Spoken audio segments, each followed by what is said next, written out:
Sebelum melanjutkan videonya, jangan lupa subscribe, like, and comment.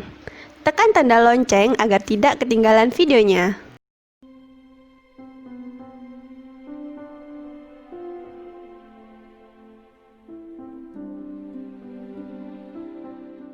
Assalamualaikum warahmatullahi wabarakatuh. Saudara-saudara yang baik hati, marilah kita senantiasa menjadi pribadi yang disenangi orang. Bukan karena pamer, tetapi kita berupaya untuk membiasakan diri memberikan pujian secara proporsional kepada orang lain. Orang itu kalau dihina terus-menerus, dicaci maki, pastilah dia akan memberikan respon yang sepadan, bahkan lebih.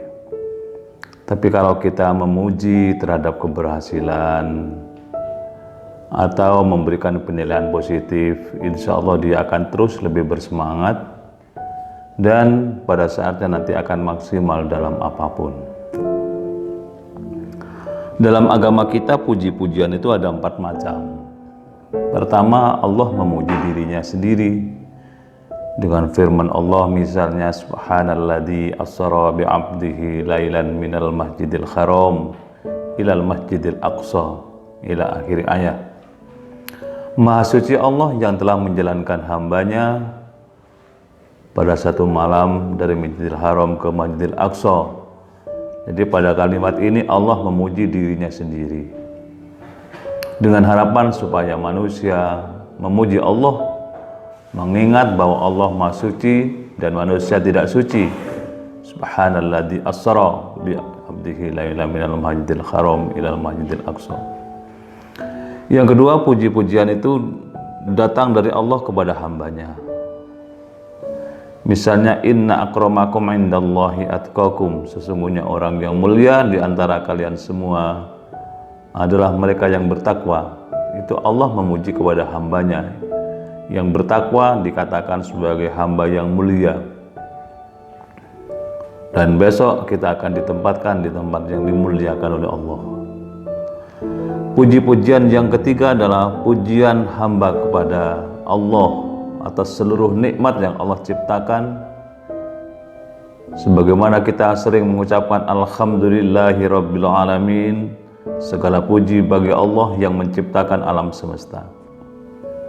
Kita memuji kepada Allah karena Allah menciptakan segala sesuatu di alam ini, termasuk menciptakan alam ini semua isinya, dan kita semua juga mengucapkan terima kasih kepada Allah. Alhamdulillah, segala puji bagi Allah.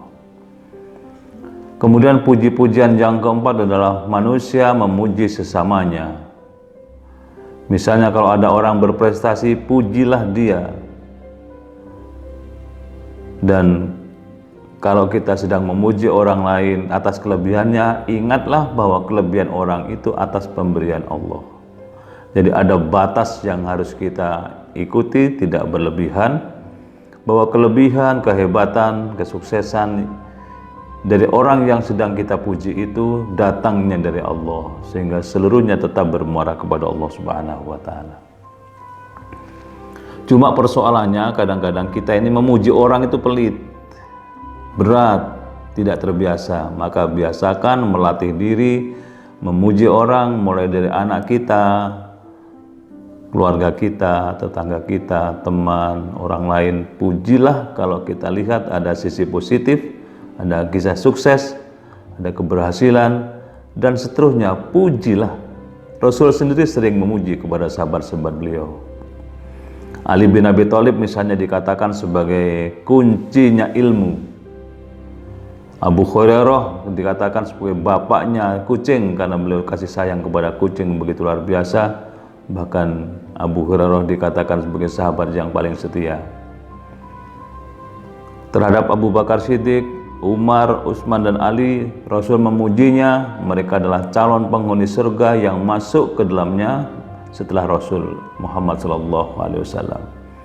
Pendek kata, Rasul sering memuji kepada sahabat-sahabat beliau dan bahkan kepada kita umat yang jauh dari beliau ini. Kata beliau, aku rindu kepada saudara-saudaraku yang hidup jauh dari aku tetapi mengimani kerasulanku, beliau memuji kita. Dan bahkan Rasul setiap kali Idul Kurban menyembelih 2 ekor ternak kambing besar. Yang pertama, Bismillah, Allahu Akbar, disembelihlah ini untuk Muhammad dan keluarganya. Diambil lagi yang satu, Bismillah, Allahu Akbar, ini untuk Muhammad dan umatnya. Jadi umat Rasul senantiasa dipuji, disanjung oleh beliau, tetapi tetap tidak berlebihan. Maka yang terpenting bagi kita adalah kita sadari bahwa memuji tidak butuh modal, tapi butuh moral kita yang mantap.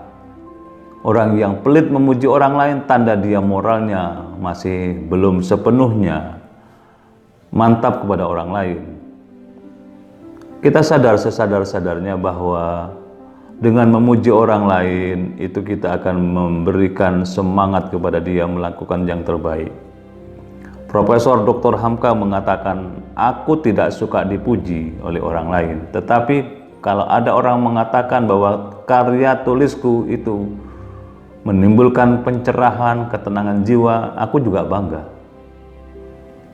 Itu artinya sisi positifnya pasti ada dari pujian orang itu. Maka marilah kita belajar memuji siapapun, asalkan tidak berlebihan. Jangan punya kepuasan rasa dalam batin kita. Kita ini merasa puas kalau selesai mencaci orang, menghina orang, menjelek-jelekan orang, puas perasaan kita. Itu justru sebaliknya, kita latih diri kita menjadi orang yang merasa puas, merasa senang, bahagia, bersyukur kalau pernah mengatakan sesuatu di forum pada orang lain secara positif, memuji, menilai secara proporsional sehingga orang lain merasa termotivasi. Ini antara lain. Maka dalam ajaran kita, ajaran agama kita, Rasul menggariskan soal berkata saja, itu berkatalah yang baik.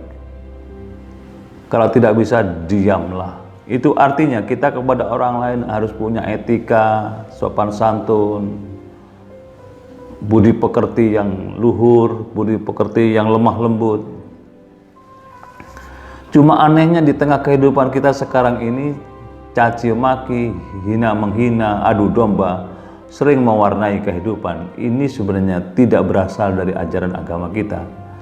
Mari kita balik kehidupan kita menjadi orang yang senang memuji, supaya kehidupan menjadi tenang, menjadi damai, dan kehidupan akan tertata sedemikian rupa, maka orang lain pun berupaya untuk memuji kita.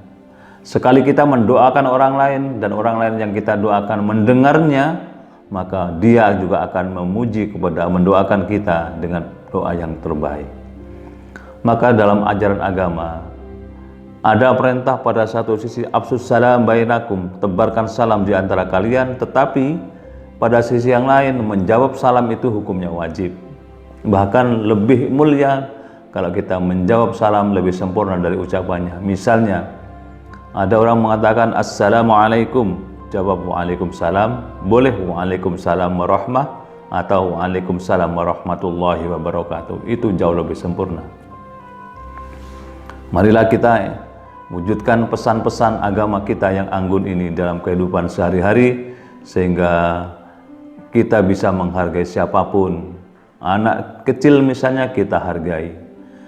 Saya pernah mencatat ada seorang kiai besar, kepada anak kecil kadang-kadang bosok, pakai kromo inggil, bahasa lemah lembut, bahasa yang halus, sehingga anak kecil pun menghargai beliau sebagai orang alim, orang yang sangat bijaksana, tidak jambal. Ada orang tua yang gampang jambal kepada anak yang lebih muda, itu sebenarnya kurang pas. Mari kita biasakan kepada anak kecil, kita panggil mas, mbak, atau panggil namanya dengan baik, kasih nak, dan seterusnya, bukan menggarami lautan. Itu semua untuk melatih kehidupan yang harmonis, kehidupan yang penuh etika, dan insya Allah nantinya akan lahir generasi yang bisa menghargai orang lain. Terima kasih, mudah-mudahan manfaat. Assalamualaikum warahmatullahi wabarakatuh.